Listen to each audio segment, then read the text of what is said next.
अध्यात्म विज्ञान कोई धर्म या संप्रदाय नहीं है, ये स्पिरिचुअल साइंस है जो कुदरत के कानून पर आधारित है। ये विज्ञान पूरे ब्रह्मांड के सभी रहस्यों को उजागर करता है और जीवन के सभी पहलुओं को समझने के लिए एक नई दृष्टि देता है। इसी को आर्ट ऑफ विजन कहते हैं, दुनिया को देखने की एक नई दृष्टि, जो अध्यात्म विज्ञानी परम पूज्य स्वामी श्री कमलेशानंद जी के निर्देशन में सनातन सत्य का अनुसंधान कर हमारे जीवन को प्रकाशित करे।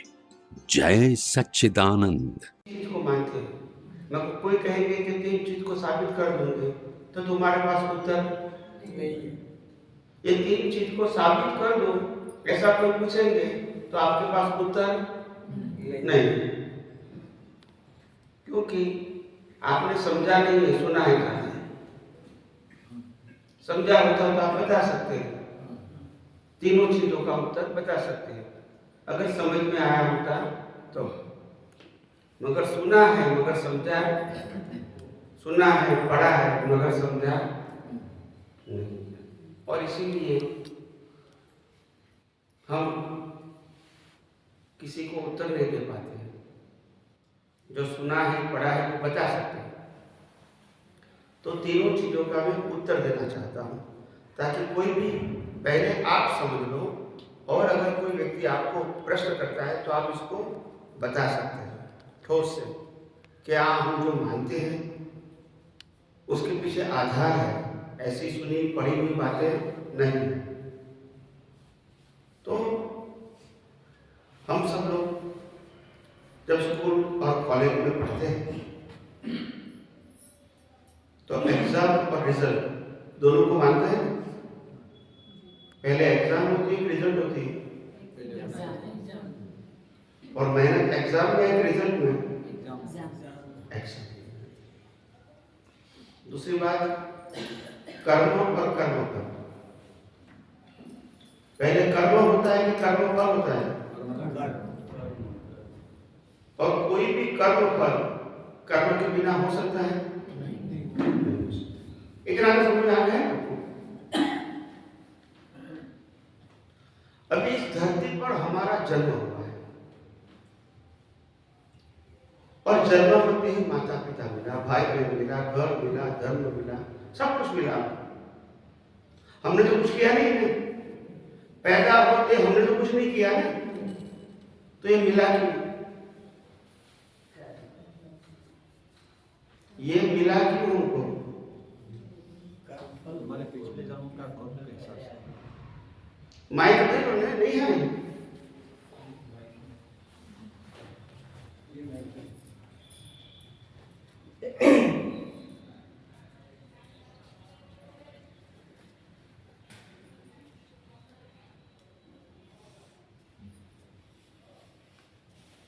हमारे पिछले जन्म का कर्म के हिसाब से मिला है।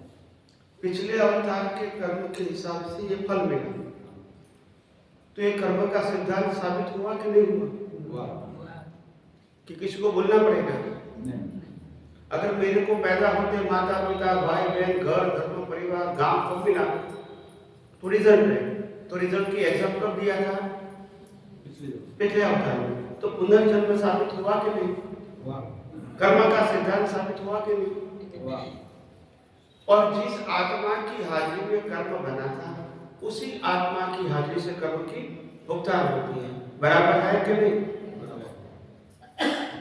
पिछले अवतार में आत्मा और ये अवतार में आत्मा एक होगा कि अलग होगा? एक होगा।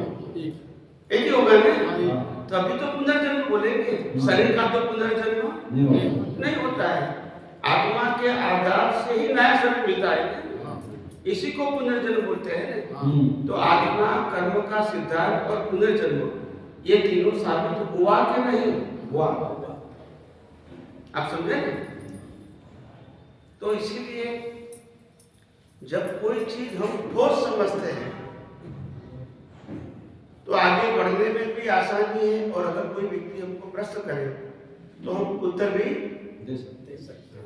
ऐसा भी कहेंगे कि भी हमने सुना है पढ़ा है वो बताते हैं, नहीं, ये है ही, और अगर ये नहीं है तो आप उसको गलत साबित कर सकते हो, तो वो गलत साबित नहीं कर पाएंगे। तभी तो उत्तर सही मालूम होगा ना। जब कोई व्यक्ति आपके उत्तर को गलत साबित नहीं करते हैं, मतलब सही है, बराबर के नहीं। तो ऐसी बहुत सारी बातें हैं हमने शब्द के रूप में सुनी है, मगर समझ के रूप में, सिद्धांत के रूप में हमारे पास इसका उत्तर नहीं है। किसका लगता है?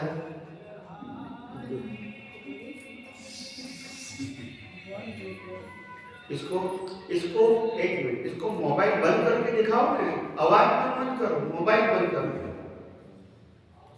लाइट ऑन रख दिया, इनको दे दो, भाई को दे दो, लाइट हो गया ना।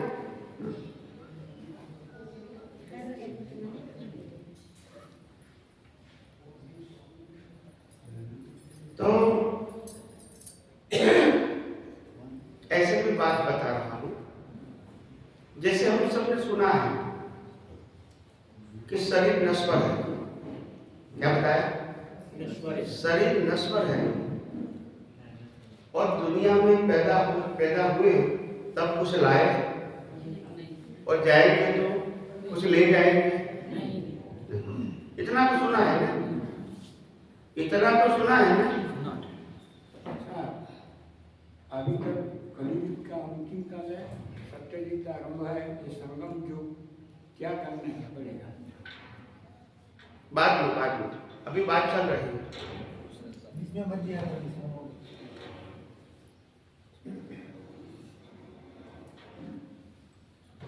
तो हमको इतना तो मालूम है कि ये शरीर नश्वर है, और हम कुछ लाए हुए थे और ले भी नहीं जा सकते, इतना तो मालूम है।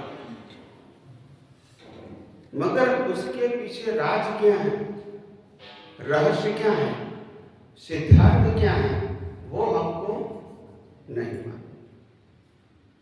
समझ में आया? वो हमको नहीं मालूम। तो मैं वो बता रहा हूं, शरीर भी छोड़ना है, और शरीर के साथ सब कुछ छोड़ना। क्यों छोड़ना है? क्यों छोड़ना पड़ता है? क्योंकि ये जो शरीर दिखता है,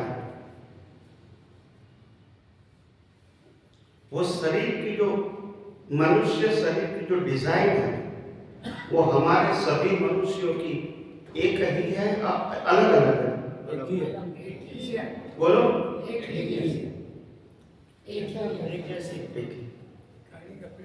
आप समझे? सभी को हाथ, आंख, कान, नाक वैसा ही है। आप समझे? गोरे काले हो सकते हैं, मोटे पतले हो सकते हैं, हाइट कम ज्यादा हो सकती है, मगर डिजाइन तो एक ही है। रामकृष्ण महाराज की डिजाइन क्या थी? यही है। तो डिजाइन सबकी मनुष्य की क्या होती है? एक ही होती है। और इसलिए डिजाइन से बात हमको कह देते कि ये मनुष्य है, ये गधा है, ऐसा नहीं कहे नहीं, बोलते नहीं, क्योंकि पहचान एक ही है। गाड़ी का पेट्रोल सड़ जाएगा तो क्या चलेगा? तो सबसे पहले डिजाइन हमारे सबकी एक क्यों है? क्यों एक है?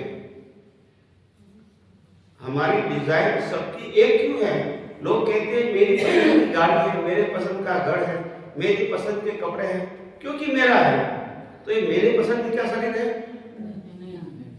बोलिए, नहीं है।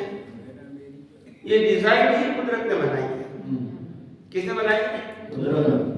तो सभी मनुष्य पहले भी, आज भी और भविष्य में भी ऐसे ही रहेंगे, क्योंकि ये डिजाइन कुदरत ने बनाई है।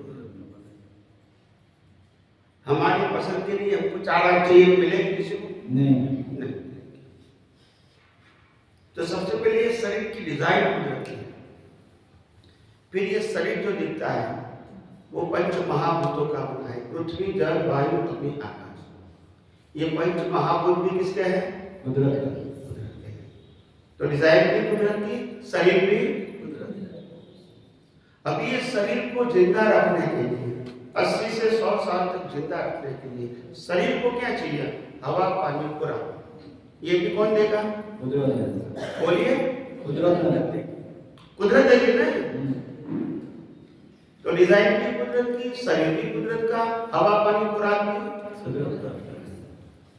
इसको पाचन करके, हवा, पानी, खुराक को पाचन करके लोई बनाना, वो भी कौन करेगा? कुदरत। क्या हम ध्यान रखते हैं? नहीं।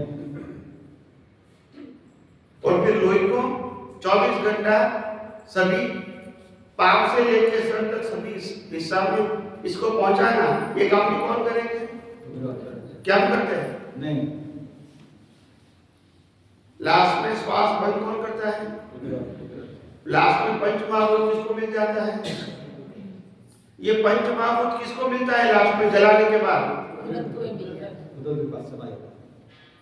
कहते हैं नहीं कि शरीर पंच महाभूतों में विलीन हो गया। हाँ। सुना है कि नहीं सुना है? सुना है।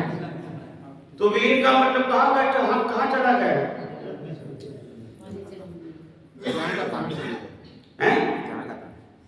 मतलब कुदरत के पास ही गया है ना। डिजाइन कुदरत की, पंच महाभूत का, शरीर कुदरत का, जिंदा रखने के लिए हवा, पानी, खुराक भी कुदरत देते हैं। इसको डाइजेस्ट करके, पाचन करके ब्लड भी वो बनाते हैं। 24 घंटा सभी पास में फैलाने का काम भी कुदरत करते हैं। श्वास बंद भी कुदरत करते हैं। और लास्ट में पंच महाभूत में वो, मतलब शरीर किसका है? कुदरत। बोलो। कुदरत है। अगर शरीर का कुदरत का है तो शरीर के साथ जुड़ा हुआ संबंध किसका है? कुदरत है। संपत्ति, कुदरत का। साधन, कुदरत का। सत्ता, कुदरत का। तो कुदरत का है तो कुदरत ही ले लेंगे ना। तुम मानते हो मेरा है मगर है नहीं। समझ में आता है कि नहीं आता है? आता है। जब शरीर ही कुदरत का है तो शरीर के साथ जुड़ा हुआ सत्ता, संपत्ति, संबंध और साधन किसके रहेंगे? कुदरत का। कुदरत ने दिया है और कुदरत ले ले। क्योंकि शरीर का क्या हो गया? अंत हो गया। आत्मा का अंत, तो आत्मा नया शरीर धारण करेगा। समझ में आया? तो ये कुदरत का है इसीलिए कुदरत ले लेती है। और देने वाली भी कौन है? कुदरत। लेने वाली भी। कुदरत। और मिलता भी किसको है? मिलता किसको है? बोलते हैं पैदा होते ही सब कुछ मिलता किसको है? आत्मा को। पैदा होते ही सत्ता, संपत्ति, संबंध, साधन किसको मिलता है? और ज्ञान। क्यों इतना सोचना पड़ता है? मेरे को समझ में नहीं आता है। माँ बाप किसको मिलता है? तो क्यों इतना सोचते हो? पैदा होते ही संबंध किसको मिलता है? संपत्ति, साधन, तो क्यों सोचना पड़ता है? किताब पढ़ने की जरूरत है? नहीं। बोलते नहीं हो। माइंड है कि नहीं? तो सब कुछ साइड को मिलता है। और साइड किसका है? तो रहेगा किसके पास? मिलेगा किसको? शरीर को। तो इसमें हमारा क्या है? कुछ भी नहीं। तो फिर लड़ाई झगड़ा क्यों करते हो? बोलते रहिए। बताइए समझ में आता है कि नहीं? हमारा कुछ न था, कुछ न है और ना ही कुछ नाहक की झंझट करते हैं। क्या करते हैं? हाँ, समझ में आया? बहुत पैसे वाला भी छोड़ के जाएगा।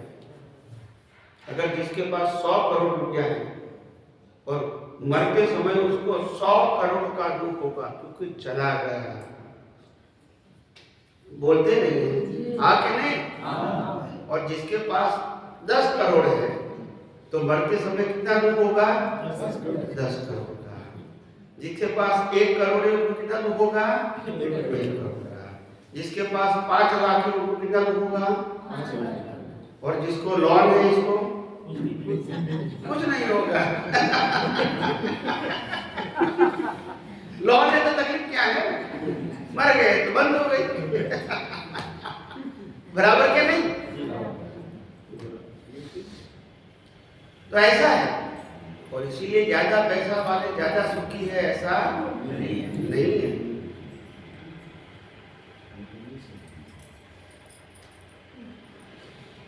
पैसा ज्यादा होता है तो हम बड़ा बड़ा मकान खरीद सकते हैं, क्या बताया, मगर नींद नहीं खरीद सकते। बोलते नहीं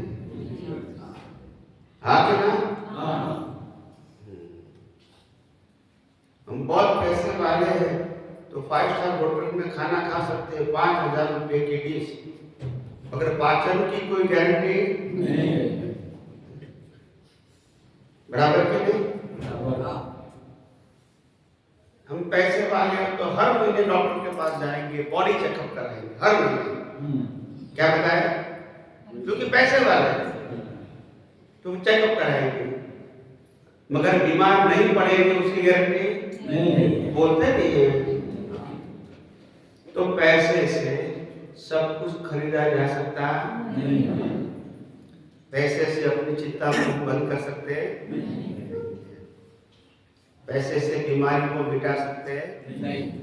डॉक्टर भी कहेंगे मैं तो प्रयास करूंगा, बाकी तो तुम्हारा तकदीर, यही कहते हैं ना। डॉक्टर कोई भगवान नहीं, और उनको डॉक्टर को मालूम है कि मेरे माता पिता भी गुजर गए, मैं कुछ नहीं कर सकता, बोलते नहीं। हाँ कि ना? तो डॉक्टर प्रयास कर सकता है, कोई गारंटी नहीं ले सकते। इसीलिए समझो ये जन्म जीवन मृत्यु शरीर का है हमारा, ये बचपन जवानी बुढ़ापा शरीर का है हमारा, ये सत्ता संपत्ति संबंध साधन शरीर का है हमारा, ये सुख दुख की अनुभूति शरीर की हमारे, हम तो मन वचन काया से मुक्त ऐसे चेतन अविनाशी पर अनंत शक्ति वाले ऐसे। समझ में आया कि नहीं आया? तो आपको समझ में आया कि शरीर हमारा हो नहीं सकता, समझ में आया कि नहीं आया? संपत्ति हमारी नहीं, संबंध हमारे नहीं, साधन हमारे नहीं, और सत्ता भी हमारी नहीं। और जो कुदरत सत्ता संपत्ति संबंध साधन देते हैं वो किसको देते हैं? शरीर को। और वो शरीर भी किसका है? यानी हमारा शरीर भी नहीं है, और सत्ता संपत्ति संबंध साधन भी हमारा, और जन्म जीवन मृत्यु भी हमारा नहीं, और बचपन युवानी बुढ़ापा भी हमारा नहीं। पक्का समझ में आया कि नहीं आया? कि अभी बोल नहीं समझ में आ गया। आपको मैं बच्चे की तरह पढ़ा रहा हूँ, बच्चे को पढ़ाते नहीं तो समझ में नहीं आता, अंदर चला जाता। ठीक है, अभी कुछ प्रश्न करो।